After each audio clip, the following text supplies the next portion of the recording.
In this video, I'm going to break down digestion and why your gut is inflamed and why you have terrible digestion.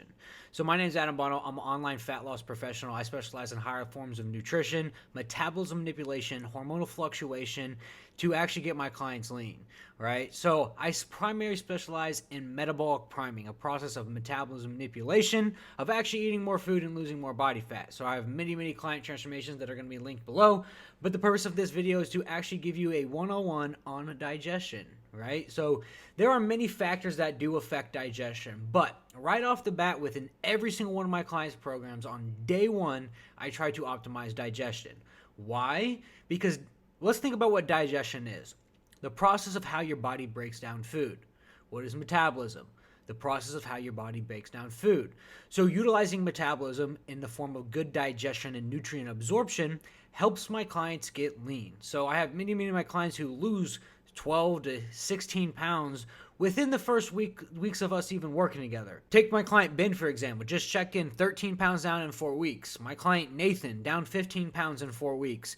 So optimizing your digestion right off the bat helps food flow through your body at a very good rate. So how do you increase digestion, and how do you mitigate digestion at the very top level? So the first thing we do is in all my clients' programs, I assess what they have been eating, right? So one, I have a full digestion module within my program that is going to allow them to break down digestion at a higher level, let them know what they could be doing better for their digestion. But what I try to do specifically for all my clients is tell them exactly what they need to actually optimize nutrient absorption and optimize digestion, right? So the first thing we try to do is take a look at their fat intake. So fat intake is the higher calorie macromolecule, which has 8 calories per 1 gram. So a lot of clients who have come to me in the past have been well overeating on fats, guys that, are the meat guys, the beef guys. What they don't put into context is how much fat is actually in those foods. So one, a high amount of fat in your body can stop up your digestion and slow your digestion a ton. So one, we try to mitigate their actual fat intake, which actually setting with a correct fat intake for correct hormonal fluctuations, but also optimizing digestion. So there's a bunch of bad raps in today's society about fat intake in general, but you actually need fat intake. You need fat intake to metabolize hormone levels like T3, T4, metabolism, thyroid, testosterone, which is very beneficial in men.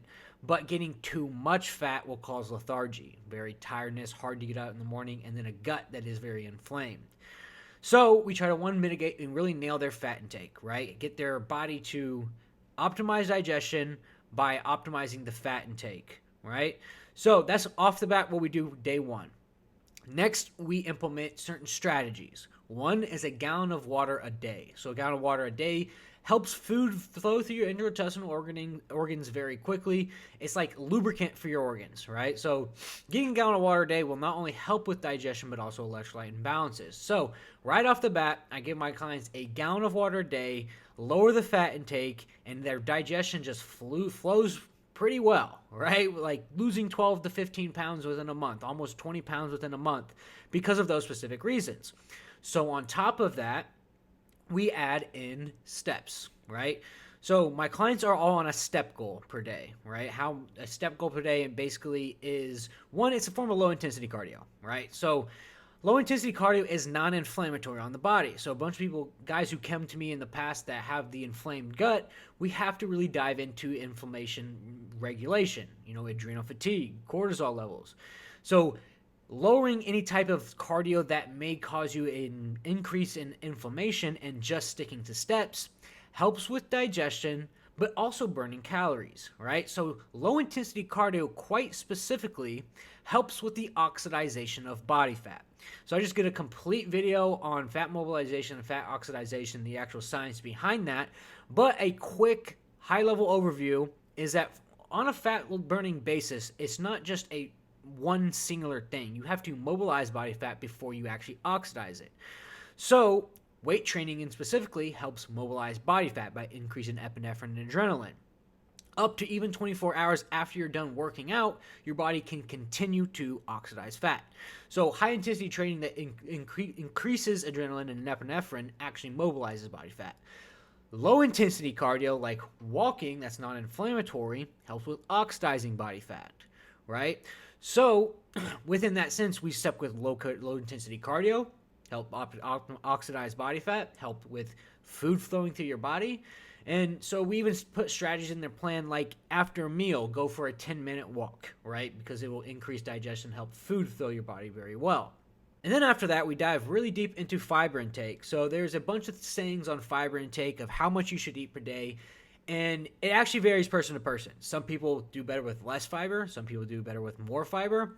But I put in my clients' programs to at least eat 1 to 2 servings of veggies a day to get at least some fiber for digestion. Because fiber is the macromolecule that is very beneficial in digestion in general. But you can get into trouble with fiber. You can eat too much fiber. You can eat not enough fiber. But nailing the fiber intake for you helps you optimize digestion.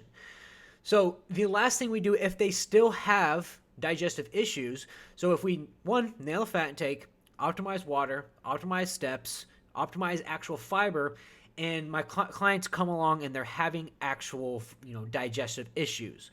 One thing we do is dive deep into what they've been eating. So I have control and an oversight on every single one of my clients and what they eat.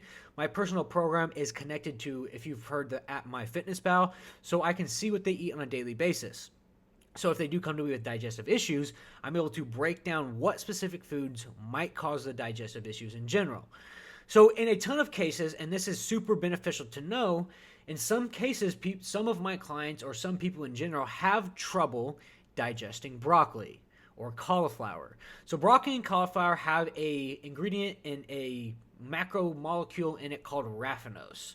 So raffinose is not digested by the intestinal organs. So in certain cases, some people can cause digestion by eating broccoli or cauliflower, and some people do just fine. But if we are having digestive issues and we notice that we're eating broccoli, we switch them to a more palatable form of fiber and a palatable form of a vegetable. So let's kind of run through what we talked about today. So one, how to optimize digestion. The first thing you want to look at is make sure that your fat intake is nailed, right? You're getting enough fat intake to optimize hormone levels, to optimize testosterone, T4 and T3, T4, and all your metabolism, but not too much to where it's causing stress on your digestive tract. Next, we get into water intake. So making sure to drink a gallon of water a day so food is flowing through your body very well. Next, setting a step goal per day that's going to oxidize body fat but help food flow through your body in a non-inflammatory way. And then we dive into fiber intake, making sure that you're not getting too much fiber, that you're getting enough fiber, but you're really nailing that fiber intake to optimize your digestion and get the correct macromolecules in the form of micronutrients that you need from vegetables. And then lastly, we talk about if clients are still having trouble, we dive even deeper into their program, even deeper into what they're eating on a day-to-day basis based upon what I can see because I have complete control over what they eat and I'm able to see what they eat. We dive deep into the actual food groups that might be causing digestive issues, like broccoli that has raffinose in it that is extremely hard for the body to digest. So I hope you guys like this video. Like, comment, subscribe. I'm posting every single day to my Metabolic Priming Masterclass. I have a full masterclass on everything you need to know about metabolic priming, but today's video was a more diving deep into the one-on-one of digestion. I'll see you guys next time.